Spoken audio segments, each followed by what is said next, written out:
back to my channel, guys, and today I want to talk about 5 ways to stop being socially awkward so you don't look creepy. Look, we all get nervous. We all feel awkward sometimes in social settings, especially if we're people that are introverts, but you don't want to come off as creepy. You don't want to come off as somebody other people don't want to talk to. And that's all things we have to learn and train our bodies, because the problem is if you just go into a situation and you're not comfortable, you're just going to end up being a little awkward, and then you're going to feel uncomfortable, they're going to feel uncomfortable, and you're just going to get the heck out of there. Number 1 is maintaining strong, sexy eye contact. Now, it should be sexy if you're talking to a girl, but if it's not, it should still be strong masculine eye contact. And that is the first thing to go when you are uncomfortable. I know for me, when I used to be super uncomfortable in situations, I would have this like darting eye contact. I'd be like looking down at my nails, touching my hair, and like anywhere but the person talking. But the problem when you have sketchy eye contact and you're not holding that strong eye contact,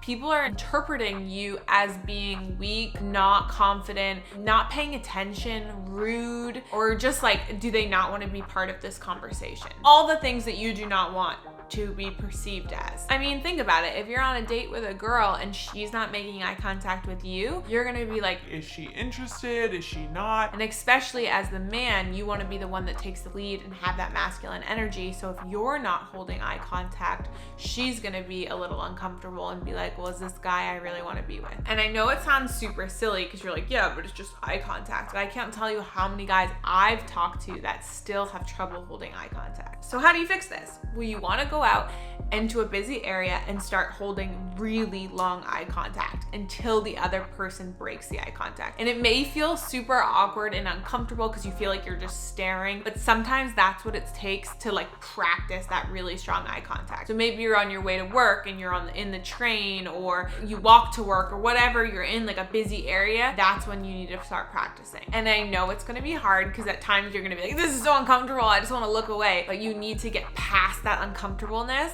and be able to hold that strong eye contact. And not only is this going to help you so much more in dating, but it's going to help you when you're talking to your boss, or when you're talking to other people at work, or when you're, you know, meeting new guy friends at the gym or things like that. People are going to immediately perceive you as confident and want to be around you. Number 2, inappropriate jokes or comments. I have worked with a lot of guys in my Beast Dating coaching program, and one guy has a really crude sense of humor, and he says when he's nervous, he just tells his jokes. But there's a time and place. There's a difference between when you're hanging out with your bros and you're having locker room talk versus you're on a date with a girl and you're talking about something that's really inappropriate. You never want to make a girl feel uncomfortable with your jokes or comments. And sometimes I know if you are uncomfortable, you can say things, you're like, why did I say that? Better to allow the awkward silence than to say something that's weird. And I think this is an issue when guys are dating, is they feel like if there's awkward silence, they need to fill it, so they start talking more.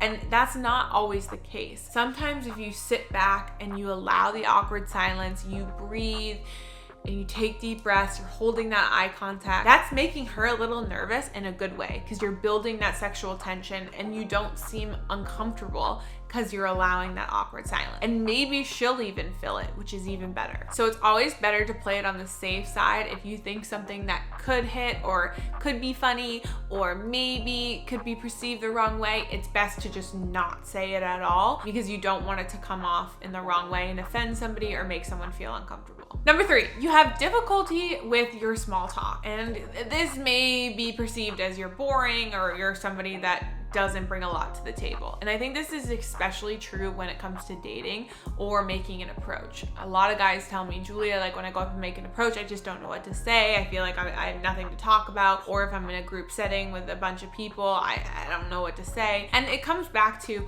you don't need to say a lot. The small talk is just filler, right? And if you are allowing the girl to talk 80% of the time and you're only talking 20% of the time, that's really not that hard to find things to say. The other thing a lot of guys do is they feel like they need to come up with really cool conversation to make them not be boring. But I think sometimes that comes off not authentic and then feels like you're a tryhard, or you're saying things that you don't actually mean, or things like that to come off as cool. The biggest thing is have things you like to talk about. So like, what are you passionate about? Because when you're passionate about something, it's easy. Let's just say you like working on cars, right? You're really into it. I'm sure I could have a conversation with you right now and you could tell me everything there is about cars, why you like them, what, the inside. I know nothing about cars, but like why the inside or things like that work that way. And like, you'd be lighting up, smiling, and it would be a really easy conversation for you. So those are the things that you want to bring to the table. Now, if you're somebody that doesn't have a lot of that, maybe you don't really have anything, well, that's a lacking area then. And so you need to go out there and you need to find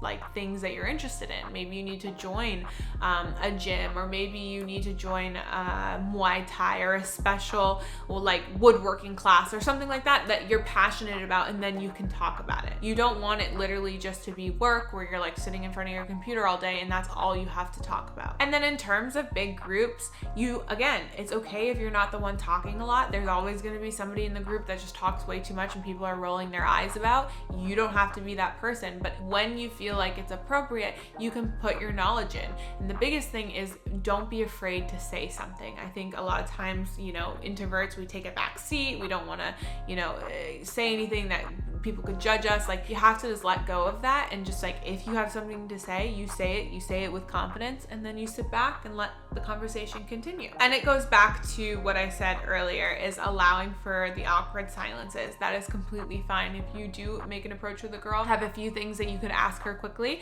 and then if there's an awkward pause or an awkward silence, that is totally fine. And you can always say, hey, you know what? You seem like a really cool girl. I actually have to run. I'd love to hang out sometime. Can I get your number? Simple as that. If you're somebody that finds that you do a lot of these things, or you're an introvert and you have trouble speaking to girls, whether it's going up and making approaches or even getting girls on dates, I want to tell you guys about my Beast Dating coaching program. I am one of the coaches in there. You will have 5 live coaching calls per week. We literally have one-on-one access with you. We help you figure out what's going on. We'll break down your text messages. We'll see your dating profile. We'll change anything that needs to be changed, and we will help you get to the dating life that you deserve. But don't just take it from me. Here are some guys that have joined the program. Was able to take an amazing girl out. One thing led to the next, and end up being an amazing girlfriend. Thanks to the Beast program, I was able to, get a long-term relationship. Having a girlfriend now, it feels really amazing because I can get to come home to having somebody supportive by my side. So before the program, there's no way I would have been able to find a girlfriend like I have now. I've never had a person care this much about me that is willing, like, she goes out of her way to get me things. She knows what I'm into. I never thought I would have been able to get someone that interested in me. Guys, this is not something you want to put off. If you feel alone,